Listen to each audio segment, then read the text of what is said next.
Friends, आज मैं आपको बताने जा रही हूँ एग मसाला करी। इसके लिए लिए हैं मैंने 4 अंडे, 3 हरी मिर्चें, लहसुन की 15 कलियाँ और मसाला मैंने थोड़ा ज़्यादा लिया है क्योंकि ये हमें मसाले में बनानी है। और 1 टमाटर और सूखे मसाले ले लीजिए आप। उसमें धनिया पाउडर ज़्यादा लेना है, बड़े चम्मच, 1 चम्मच लाल मिर्च पाउडर, हल्दी पाउडर आधा चम्मच और नमक अपने स्वाद के अनुसार। तो सबसे पहले हम अंडों को बॉयल कर लेते हैं, मसाले को साफ करके कट कर लेते हैं, हरी मिर्ची को कट कर लेते हैं, टमाटर का पेस्ट बना लेते हैं। चलिए पहले तैयारी कर लेते हैं एग करी बनाने की। सबसे पहले इसमें हम मिक्सर जार में धनिया, मिर्ची और हमारे जो लहसुन और बाकी के जो सूखे मसाले हमने लिए थे, ये सब मसाले हम इसमें डालकर इसका एक पेस्ट बना लेंगे। पेस्ट ज़्यादा बारीक नहीं होना चाहिए, थोड़ा सा मोटा मोटा ऐसे पीसेंगे, हल्का सा, एकदम बारीक नहीं करेंगे। तो इसे इस तरह से मैंने मोटा मोटा सा पीस लिया है। आप देख सकते हैं ये ज़्यादा बारीक नहीं है, थोड़ा मोटा है। और टमाटर को भी मैंने पीस कर पेस्ट बना लिया है। अंडों को मैंने उबालने के लिए रख दिया है। अंडों को कम से कम 10 मिनट या 15 मिनट के लिए उबालेंगे। तो चलिए तैयारी करते हैं बनाने की। तो कढ़ाई में मैंने तेल गरम होने को रख दिया है और इसमें मैं डालूंगी हमारा जो मसाला हमने पीस के रखा था।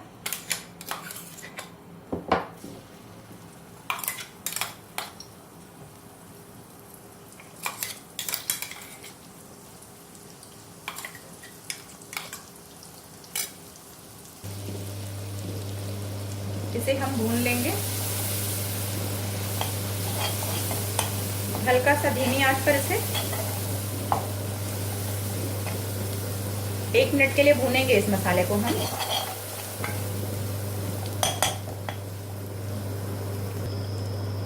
मसाला हमारा भून चुका है।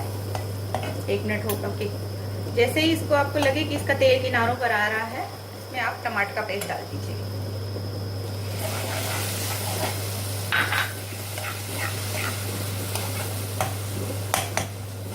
टमाटर को भी हम 1 मिनट के लिए भून लेंगे ताकि टमाटर का कच्चा टेस्ट खत्म हो जाए। मसाला हमारा भुन चुका है।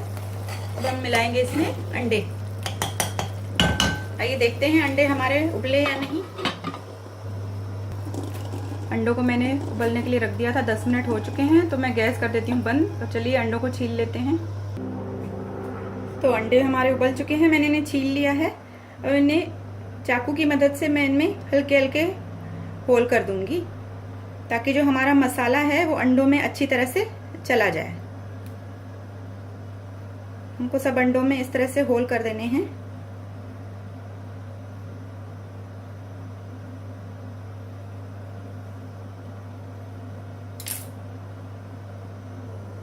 अब इन्हें मिलाएंगे सब्जी में।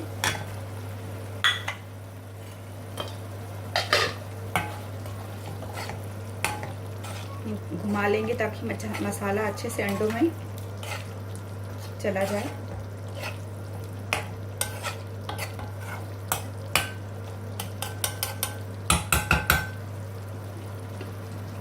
कुछ सेकंड के लिए ढककर पकाएंगे इसे। ये देखते हैं तो अंडों ग्रेवी हमारी अच्छी तरह से भून चुकी है, इसका तेल छूट रहा है। तो अब इसमें हम मिलाएंगे थोड़ा सा पानी, क्योंकि हमें अंडा करी बनानी है तो इसमें थोड़ी ग्रेवी चाहिए।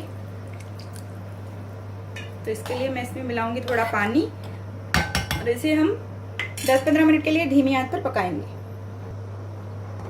तो आइए देख लेते हैं। ग्रेवी गाढ़ी हो चुकी है, अंडे भी, मसाला अच्छे से अंडों के अंदर चला गया है। तो हमारी अंडा करी तैयार हो चुकी है। गैस को करते हैं बंद और इसे सर्व करते हैं। फ्रेंड्स, तैयार है हमारी अंडा करी। इसे मैंने सर्विंग प्लेट में निकाल लिया है। इसे आप रोटी, चपाती, चावल जिसके साथ भी चाहे खा सकते हैं। तो आप भी इसे इसी तरह से बनाइए और खाइए। और अगर आपको रेसिपी पसंद आती है तो इसे लाइक ज़रूर करिए और मेरे चैनल को सब्सक्राइब ज़रूर करिए। नेक्स्ट रेसिपी में फिर मिलेंगे। बाय।